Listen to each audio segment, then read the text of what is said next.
Hey guys, welcome to week 7. We're going to try to record this in one take today, so I have as minimal amount of editing to do as possible because it's already 10:30 before I'm recording this. Week 7's top score and biggest blowout was Jason's best of times, blurst of times, knocking off Lee's Daxine mandate 144.9 to 99.3. Nothing like putting up 145 points and having a starter get scrubbed before the game, huh? At least it didn't matter. 33.1 from Jamar Chase, 24.4 from DeAndre Swift, and 22.2 from Mac Jones. You also got 17.7 from New England's defense. Donovan Peoples-Jones was a game-time scratch on Thursday night, and you were unable to get him out of your lineup in time. Looks like starting him was a calculated risk, as there was nobody really else on your roster at the time who could have started in that spot for you. In a bit of statistical oddity, Jason started 3 different players who had the last name of Jones as part of their last name, and had Ronald Jones sitting on his bench for a 4th player. These 4 players make up a quarter of all offensive players named Jones in the entire league, only half of which are actually rostered. Of the ones that aren't rostered, you'd have to go get Aaron, Daniel, Julio, and Marvin to complete the set. I know you tend to go with the Simpsons names every year, but I have no idea how you haven't named your team to something Jones related. Pleasant dreams, Mr. Jones. Lee was unable to keep up with the Joneses this week, getting a pair of 16-point games from Jameis Winston and Devontae Adams. You also got 15.4 from Kenyon Drake and 13.5 from Younghoe Koo. It turns out I've been pronouncing that guy's name wrong the whole time, and I heard it on a broadcast at some point over the weekend, so correct that issue. My apologies. Brandon Cooks let you down here, getting only 4.6 points in the beatdown from Arizona.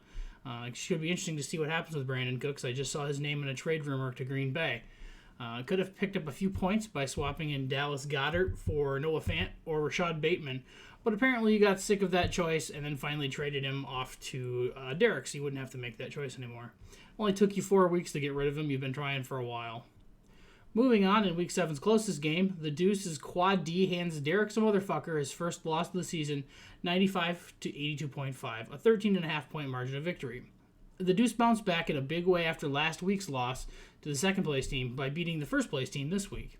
Wasn't a huge win, but took advantage of Derek's rough week and grabbed a win with the lowest winning score this week.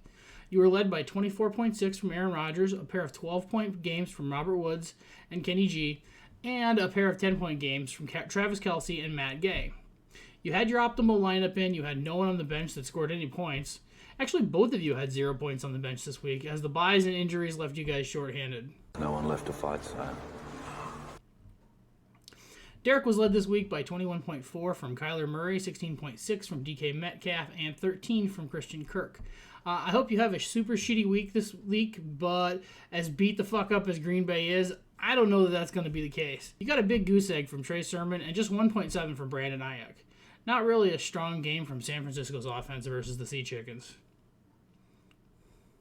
On a serious note, taking a step away from fantasy football for a second, Alex texted me an update from earlier the week. I figured I'd share it here.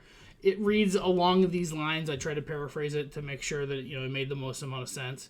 I had a new CAT scan last week on Monday. Tumors are still shrinking. Alex's primary care doc or the oncologist is leaving the UW-Madison in December, so they're trying to figure out what their next steps are going to be. They're waiting on a consultation date with the surgeons at UW. Alex is going to Houston in December to MD Anderson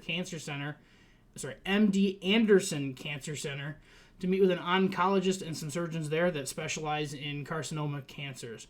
I wasn't sure if it was just the doctors and specialists that specialize in carcinoma cancers or if it was the whole hospital. Planning to keep going on chemo for as long as he can stand and as long as the tumor is still shrinking. Surgery will come after that. As always, Bud, wishing the best for you guys. Let me know if there's anything I can do to help. There were no awkward pauses. I need an awkward pause. In other games this week, Pope 2.0's Pew Pews handled Brandon's blown call quite comfortably, 120.9 to 86.6. Cooper Kupp led all players this week in scoring with 35.6 and was at the top of Pope 2.0's squad. Behind Kupp was 2 21-point games from Chris Godwin and Terry McLaurin. For those keeping score, that's 78.4 points from a trio of wide receivers. That's a lot. You could have seen a small bump in points with about 7.5 points by getting in Javonte Williams in for Antonio Gibson, but that was about it for possible points for you. For Brandon, the rough stretch continues, now 3 straight losses, which have actually been to the first, second, and third place team at the moment. And if you want to go back to the other loss on your schedule, that in week 3, that was Alex, who's currently sitting in 4th. However, in 3 of those 4 games, you scored between 84 and 88 points. Only one of the losses was a decent score, which was 118. You were led this week by Mike Evans with 28.6 points, followed by 11.5 from Randy Bullock and 10.6 from Calvin Ridley. You joined the league members who had no points left available to be scored off of your bench. We gave it our best shot. Drew's Anchor CMC rebounded this week to take down Pope 1.0's Serenity Now, 134.8 to 93.4. Drew got 27.2 from Matt Stafford in his revenge game against the Lions, 22.7 from the Giants defense, and 19.9 from Deebo Samuel. Josh Jacobs and Cordell Patterson added 14 apiece. Robert Tonyan finally had that game that we assumed would happen eventually, putting up 63 yards and a touchdown, but he was on your bench. He's going to need a heck of a lot more than that tomorrow night if we're going to stay in it. Starting to look like your team may be on the upswing after putting up 114 points last week and 134 this week. Those are your 2 highest scores so far this season, so things are trending in the right direction for you. Things are looking up, huh? Pope 1.0 takes a second loss of the season, getting 19 from Derek Carr, 16.5 from Hollywood Brown, 15.4 from Derrick Henry, and 14.8 from DeAndre Hopkins. Baltimore's defense only scored 2.6 points for you after getting lit up by Joe Burrow, Jamar Chase, and the Bengals offense. That's their worst game of the season. Brandon McManus added 2 points as well with just 2 PATs. You could have picked up 23 points or so, but it wouldn't have been enough to close the gap to actually matter. You could have swapped out Baltimore for Cincinnati's defense and Tua for Derek Carr, but I don't think it would have been benched Aaron Jones in favor of James Conner, so it probably wouldn't have mattered. My Hilarious No Way I Win This defeated Josh's, oh god, this again, 107.1 to 77.4. My team's rebound continues, but until I start putting up some big scoring numbers, I'm going to be hurting in any tiebreakers in the playoff standing, as I'm still between 50 and 100 points behind the teams around me in terms of total points scored. This week I got 26.3 from A.J. Brown and 24.4 from Tom Brady, 14.5 from Zach Ertz, and 13.9 from Nick Folk. Running back 2 continues to be a problem spot for me as Mike Davis managed to put up 9 points in every game before this week, only to drop a 1-point turd for me. Josh got 23.5 from Jalen Hurts and 20 from the Green Bay defense. This was a rough week for Josh on the bye as OBJ just put up 3.3 points starting for you. Darren Waller was a scratch, put up 0.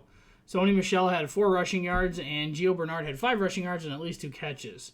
Next week, you should be a little bit better for you. You'll have both Laviska Shenault and Cole Beasley back off a bye, and you might get lucky and get Saquon back. Saquon Barkley does have an extra day to heal up this week as the Giants play on Monday night, but you run the risk of not having a player to sub in if he ends up not actually playing.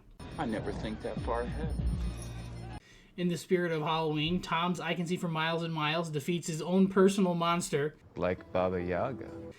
getting past Nick's T-Boner is showing 114.7 to 97.9. Hey, bud. Tom got 23.1 from Lamar Jackson and 18 points from Mike Gesicki and 16.8 from Myles Gaskin and 16 from Arizona's defense. Still seems to be a struggle for you getting both of the Miles to go off at the same time. The best week you had from both of them was back in week 1 where they hit double digits, combining for 26 points. Can you go clean yourself somewhere else, please? No? You were on the bye week injury train this week, getting a 0-point game from your bench as well. Nick traditionally tends to smoke. Oh, sit in the basket. You're not going to sit in the basket? Nick traditionally smokes Tom in fantasy sport, be it football, baseball, hockey, but that was not the case this week. Nick got 27.3 from Deontay Harris, 18.8 from Khalil Herbert, 16.6 from Graham Gano, and 13.8 from Teddy Bridgewater. Wide receiver was quite the struggle for you this week. Julio Jones and Tyler Lockett combined for just 7 points between them. David Njoku and Philly's defense also both put up less than 3 points each. You'll be back to starting Deontay Johnson and Keenan Allen next week, as they'll be both coming off their bye, so that probably won't be as much of a concern for you going forward. And finally, Chris's 2 men in the defense knocked off Trent's Goodell Castro, 122.7 to 98.8. Chris got 31.9 from Alvin Kamara to lead his team in scoring, followed by 22.8 from Kyle Pitts, 19.7 from Eli Mitchell, and 17 from Daniel Jones. A rough week from Pat Mahomes led to a downturn in the Kansas City offense, which drug you down as well, as you opted to start Tyreek Hill, McCole Hardman, and Darrell Williams in this game, who combined for 19 total points. Those three guys did combine for 47 points last week, but you were fortunate that even though they had a quiet day, you still got the win. Trent was led by 24.2 points from Tampa Bay's defense in their shellacking of Chicago, 22.6 from CJ Uzoma, and 19.5 from Jonathan Taylor. You opted to start Sam Darnold, who had finally one of those games that led the Jets to shipping him out of town, putting up just 111 yards and a pick en route to a 2.4-point game in which he got benched. And then A.J. Dillon managed a negative 0.7 of a point on his day. 1 catch, 1 carry, 8 total yards, and a fumble. I think this is the first time all day, actually, but you were, I think, the only team this week that lost that could have actually won. Swapping Joe Burrow out for Sam Darnold would have been a 25-point swing, and getting Michael Pittman Jr. in for Robbie Anderson would have been another 15-point bump. That extra 40 points would have been enough to win and get you up all the way to the second highest scoring this week, but you still would have come up short of the high score. Nick did have time to get to the stats this week. Eric got his 50th win, Alex hit win number 20, Jason's 6th weekly high score, and the week's average high score was 102.6, the lowest so far of the season, which makes sense with it being such a bad bye week. Last week's average was 109.25, and Nick included a couple notable matchup updates from last week. Lee gets his second win all-time over Chris, now 2-9. Derek moves to 6-2 all-time versus Brandon, and Jason moves to 8-4 versus Nick. Trade market seems to be a little bit more active this year, as there were 2 trades this week. Derek and Josh made a swap. Derek picking up expiring free agent Chris Carson, who's currently on the IR, in exchange for Jacoby Myers. And earlier today, Lee and Derek made a swap, sending Latavius Murray from Derek to Lee in exchange for Dallas Goedert. We mentioned that one earlier. I guess I should have made a Tim Tebow-based trade offer to Derek of all the people that I tried to do today, since he seems to be wheeling and dealing. I did try to trade Tim Tebow to no fewer than 5 teams today, all of which were turned down, with the exception of I turned down the one to Pope 1.0 because I didn't get an answer. Unfortunately, I had to cut him. I needed to pick up some running back help, and with Mark Ingram being traded to New Orleans, I took a shot on Phillip Lindsay to see if he gets any of those carries that are going to be opening now. This week's Fab Player of the Week was Ernst Johnson, who went over to Josh with a $25 winning bid over Alex and Derek. Tyler Bass was contested between Scotty B and Chris, going to Scott for $7, and Indianapolis went to Lee for $4 over Scotty B. There were no new wager updates this week. Ideally, I will be closing out both of my Randall Cobb bets tomorrow night during the Packer game, but it's probably more than likely that Green Bay ends up going really heavy with a running game with Aaron Jones and A.J. Dillon, and Cobb still doesn't have a touch game.